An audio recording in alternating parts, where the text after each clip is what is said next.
Hello, welcome back to my recovery. This is Chameleon again.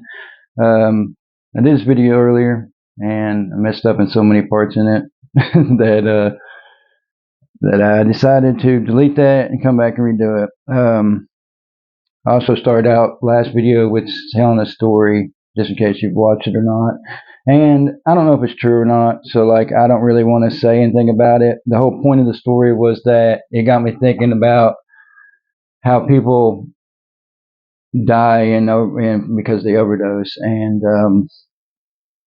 and how you even really tell if somebody's overdosing, on or on a opioid overdose, or if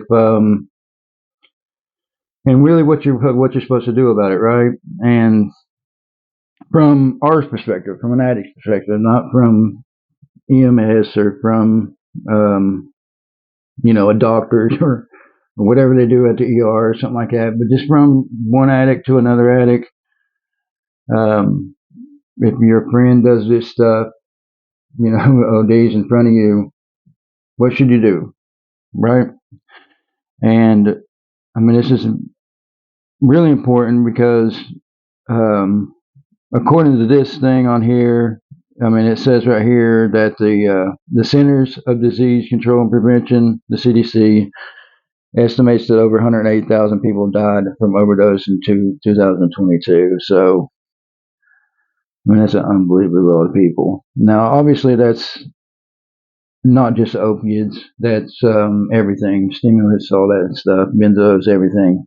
So, but most of them involve deaths from opiates. And the new thing now is to really mix it with meth and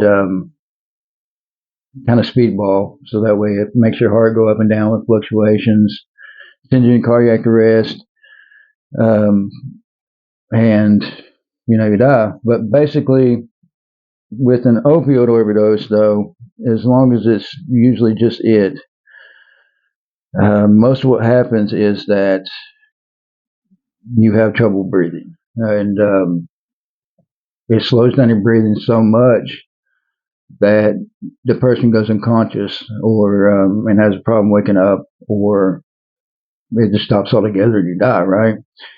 So I got this paperwork. It's from the SAMHSA. I think I got it right this time. Which stands for, let's see, Substance Abuse and Mental Health Service Administration. Yeah. And it's from their toolkit for overdose prevention. You can go to, just look up their, Google it, look up their website. You can find this, it's downloadable. And in the back part of it, which I'd like to go over a lot of this, but those will be different videos. But in the back part of it, it actually starts and says about responding to an overdose. And it starts with recognize the signs of an overdose. It says the following are signs and symptoms of an opioid overdose. It says unconsciousness or inability to awaken, slow or shallow breathing or difficulty breathing, such as choking sounds or a gurgling / snoring noise from a person who cannot be awakened. Fingernails or lips turning blue / purple. For lighter skinned people, or the skin tone may turn bluish purple. For darker skinned people, the skin tone may turn pale / grayish or ashen. Pinpointed pupils, or pupils that don't react to light. Over here it says overdose response steps. So it says check your response, give naloxone or other OORM, call 911 and support the person's breathing, administer rescue breaths, or place the person in recovery position, and then wait for EMS to arrive. I'm just going to go over this, like I said, this paper really quick, and then read it word for word here, so that way, there's no opinions on it. It's just exactly what they tell me, what they tell us to do. If the person does not respond or you are not sure what to do next, call 911. I mean, you should call 911 anyways. I mean, I know I said I won't give no opinion, but always call 911, right? I mean, if you can't get a hold, if the person ain't responding, obviously, I mean, any life-threatening situation, you should call 911. An overdose needs immediate medical attention. If you suspect an overdose or are not sure what to do next, call 911. When the call connects, all you have to do is say someone is unresponsive and not breathing. Be sure to give a specific address and slash or description of your location. After calling 911, follow the dispatcher's instructions. Um,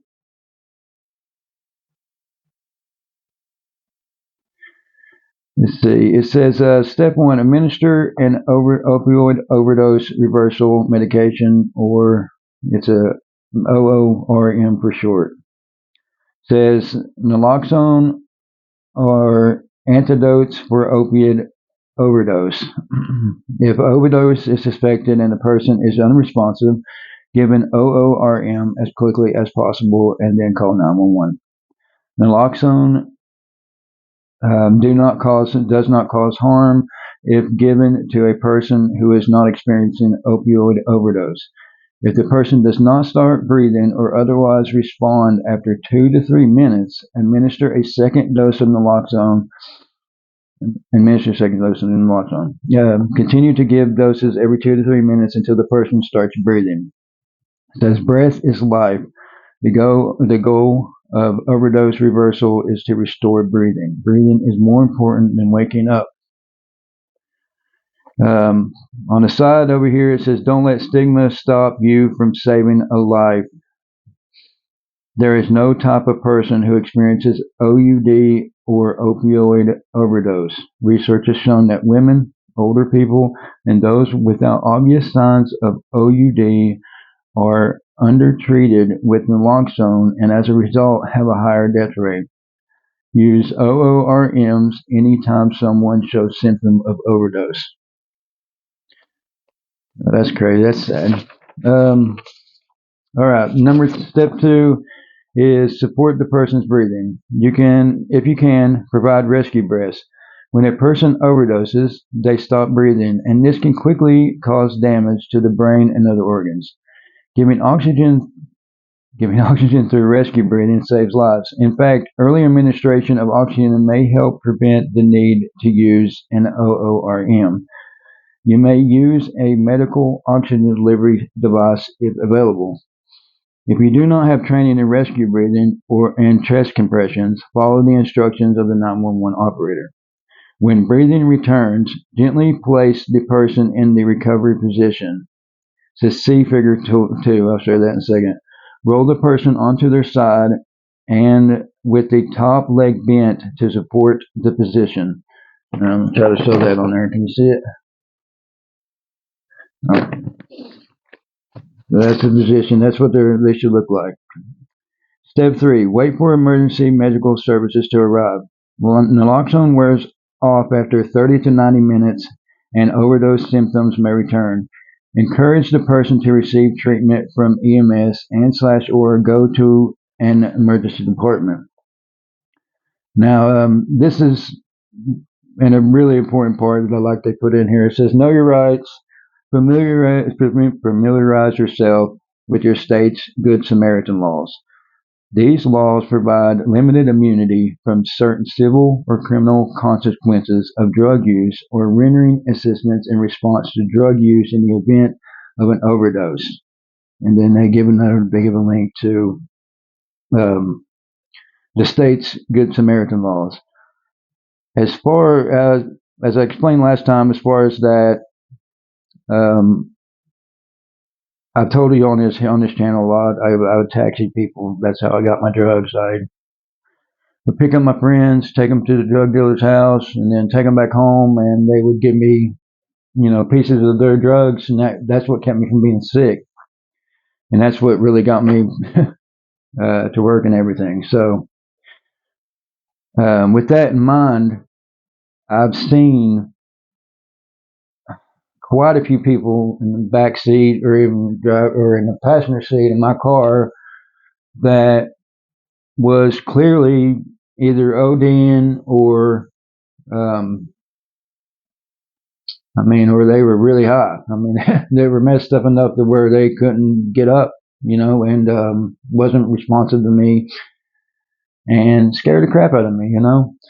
And a lot of addicts in that situation, and I know this from personal experience because it's happened to me, will freak out, grab the person that's in their car, and their first instinct is to get them away from themselves because if they die, then they feel like they're going to be reliable for this death.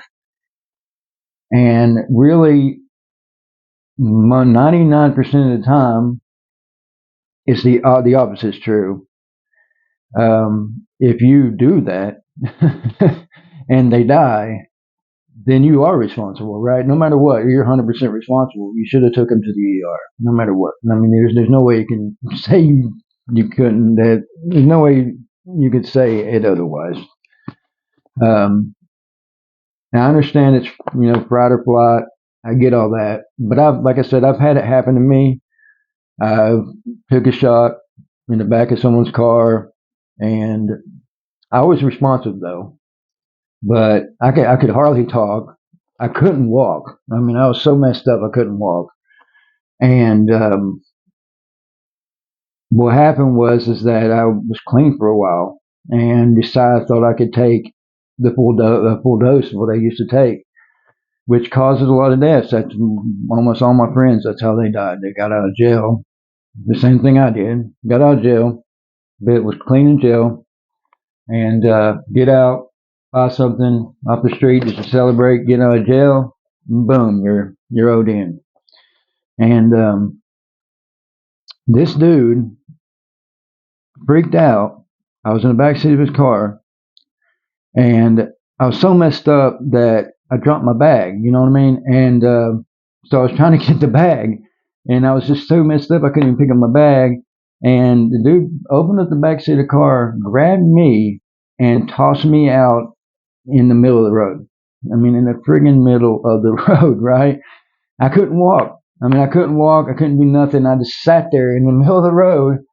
Luckily, it was just one of the side roads. It wasn't busy at all, thank God. And just left me there, dude. I mean, just took off. Just plain out took off. And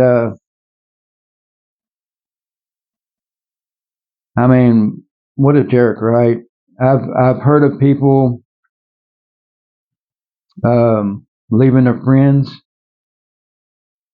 to die inside their home because they say they were already dead and that there was no help for them, and they're just scared, man. They're scared. They're scared to death. We're treated like dirt by cops and lawyers and judges and people in general, and we know that when it comes to that side of the law or those people, that we never look good to them. So we're scared.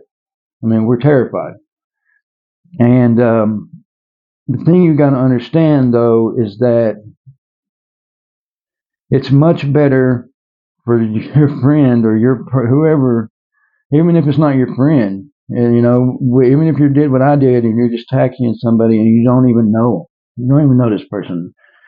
Um, it's much better for this person to be alive and hate you because they're going to hate you.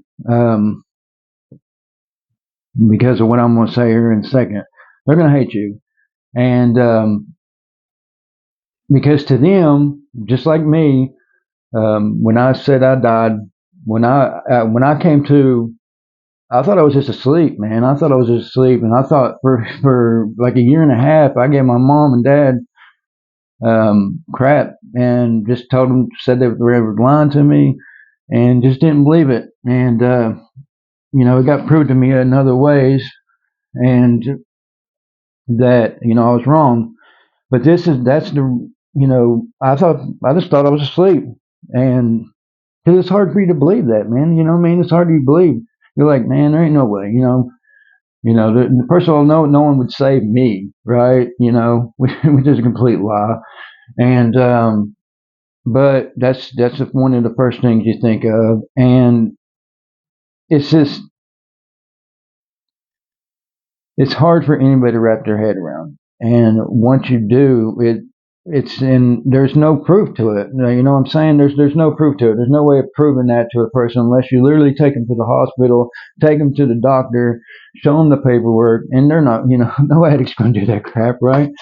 So, um, the reason why they hate you, I'll go ahead and say it, is that it's because after you give them a OORM, which is the medicine like naloxone, um, it takes over the receptors, completely blocks every single thing from coming to the receptors. So in other words, what it does is it takes every bit of the opiates that's in them and completely flushes it out of their system. Right? It completely stops everything and reverses it.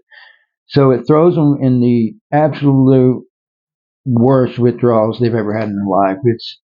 I call it stage 5 withdrawals. It's like the last day that your withdrawals get completely bad. It's like that times 10. I mean, it's awful, and so they're mad. I mean, they spent all this money on drugs to get high, and to them, they thought they fell asleep. When they wake up, somebody's overtopping them, giving this crap for some reason, just to throw them in detox, in the worst detox they've ever had in their life.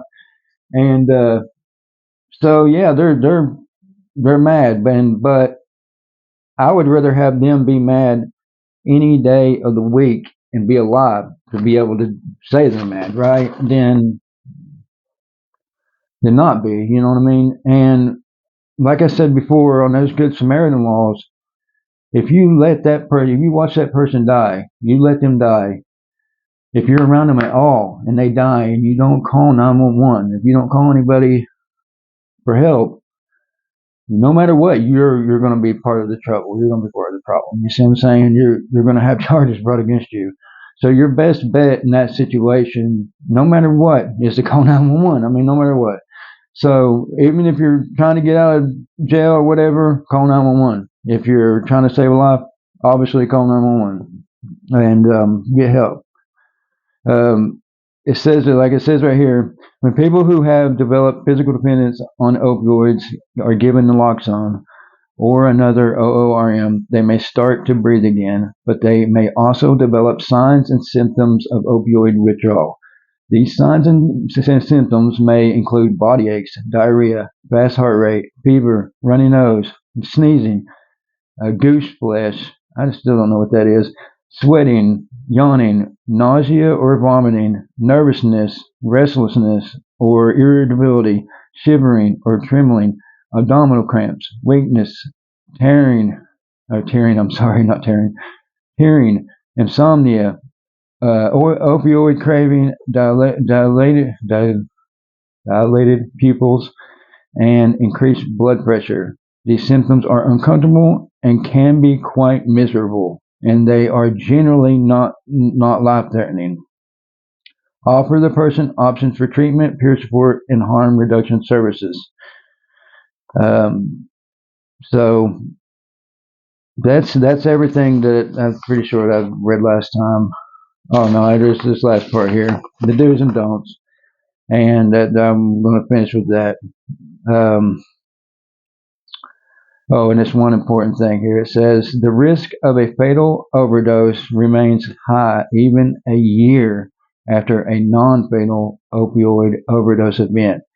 I never knew that. I mean, that's so you're more likely to fatally overdose, right, within a year after you've already experienced an overdose. I didn't know that. Like that's crazy news to me.